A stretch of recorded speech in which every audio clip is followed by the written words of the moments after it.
మన జీవితాల్లో మనం దేవునికి కృతజ్ఞతాస్తుతులు అనేది తెలియచేయాలి. ఎలా తెలియచేయాలి?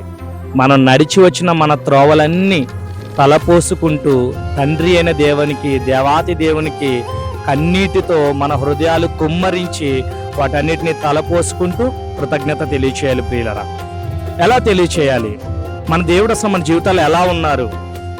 పక్షిరాజు తన గూడును రేపినట్లుగా సృష్టికర్త అయిన దేవుడు తన బిడ్డలైన మనపైన అల్లాడుతూ మనల్ని నడిపిస్తున్నాడు. ప్రియులారా, ఇది మనం గుర్తించాలండి.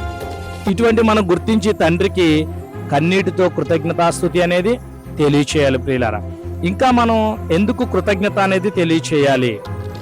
నూతన సంవత్సరం, ఎంతో మంది అనేక కారణాల వల్ల ఈ లోకాన్ని విడిచి వెళ్ళిపోయినప్పటికీ ఆయన తన బిడ్డలైన మనకి ఏం చేస్తున్నాడంటే నూతన సంవత్సరాన్ని మనకి అనుగ్రహిస్తున్నాడు. నూతన జన్మదినాన్ని అనుగ్రహిస్తున్నాడు. నీడ వంటి మన బ్రతుకును ఆయన ఏం చేస్తున్నాడు? పొడిగిస్తున్నాడు. ప్రియులరా, ఇది చాలదా ఆయనకి కృతజ్ఞతాస్తుతి తెలియచేయడానికి? వీటన్నిటిని తలపోసుకుంటూ తండ్రికి కృతజ్ఞతాస్తుతి అనేది తెలియచేయాలి. ప్రియులరా.